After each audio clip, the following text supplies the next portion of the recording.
I think that Vennominaga, the deity of poisonous snakes, is one of the coolest alternate win condition cards in all of Yu-Gi-Oh! This card was released in 2007 in Tactical Evolution, and I feel like it was very ahead of its time. I mean, look at the protection effect on this card. We did not see a lot of cards like that back in 2007. Despite not making a big competitive impact, this card has always been a fan favorite. The first edition secret rares are still very expensive, and recently it got a collector's rare variant in Ancient Guardians, which was really exciting. I feel like what's happened here is that when this card was released, it was very difficult to use in a deck. It was very inconsistent. But as the years went on and we got more support that made it a bit easier to play this card, the other cards and decks in the game got exponentially better. And that means that at pretty much any point in Yu-Gi-Oh's history, a Vennominaga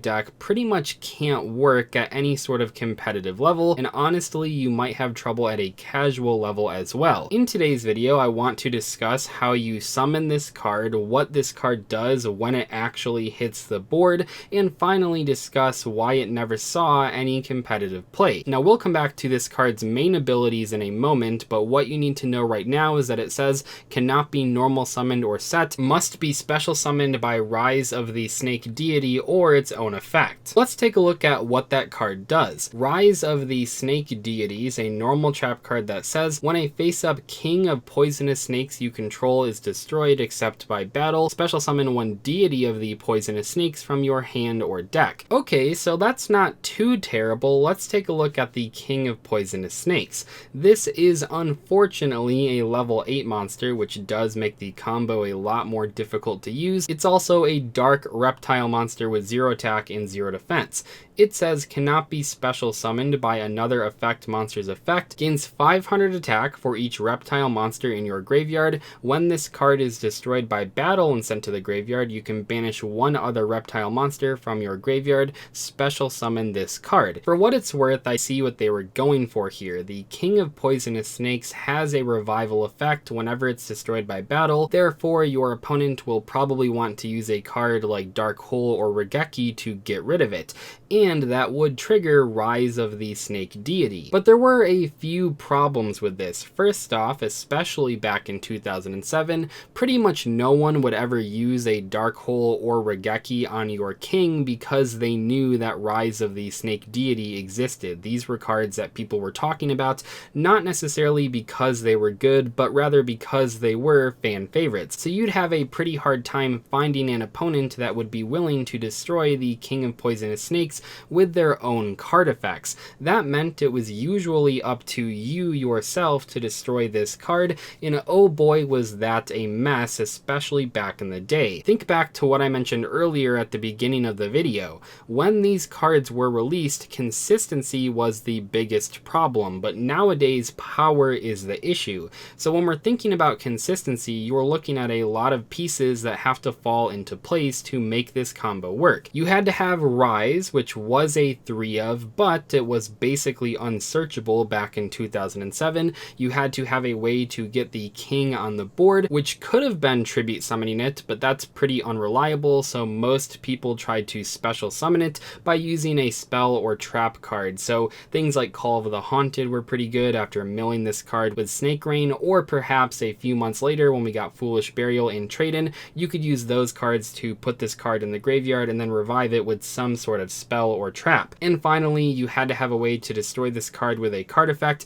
because as I just mentioned, your opponent probably won't do that for you. Now we did get more support for this deck in 2008. For example, Phantom Darkness obviously had a ton of great dark support. Things like Armageddonite and Dark Grepher could put King in the graveyard, and in Light of Destruction we got Limit Reverse, which was one of the most important cards for this combo. Limit Reverse not only revived the king, but also when you switched the king to defense position, the Limit Reverse would destroy it, which meant that instead of needing a revival card and a way to destroy the king by card effect, you had one card that did both of those things, which obviously was very helpful. Now that we know how to summon Vennominaga, the deity of poisonous snakes, let's go back and talk about what this card actually does.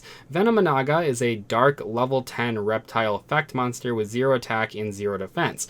It says, cannot be normal summoned or set, must be special summoned with Rise of the Snake Deity or by its own effect. Gains 500 attack for each reptile monster in your graveyard. Neither player can target this card with card effects. Also, it is unaffected by other cards and their effects. When this card is destroyed by battle and sent to the graveyard, you can banish one other reptile monster from your graveyard, special summon this card.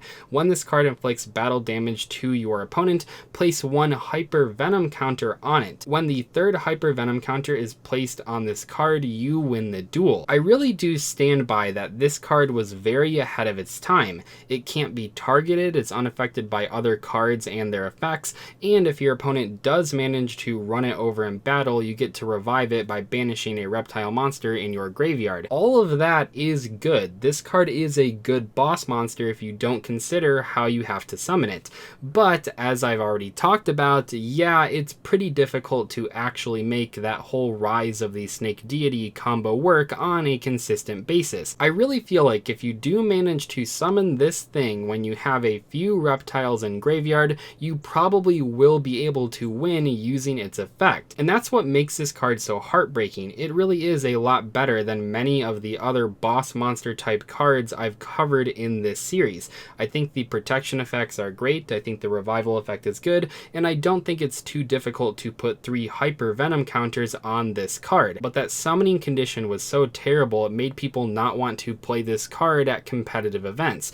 Keep in mind here that while Phantom Darkness and Light of Destruction did have support for this combo, the other decks in the format were way better than Venoms were ever going to be. Remember, throughout Yu-Gi-Oh's history, reptiles have been one of the most under-supported types in the entire game. So while yes, Armageddonite and Dark Grepher were good in this deck, they could be played in any dark deck out there. Snake Rain was pretty much the only reptile power card back then, but even that card wasn't that good because we didn't have a lot of good reptiles that you wanted to send to the graveyard. At best, you were usually sending a king with 3 random reptiles, and then you could revive the king and the 3 reptiles were only in there to boost its attack or boost Deity's attack, which was good, but it wasn't like overpowered or anything like that. In modern Yu-Gi-Oh, there's a completely different problem. While the internal consistency of your deck is a lot higher compared to 2007,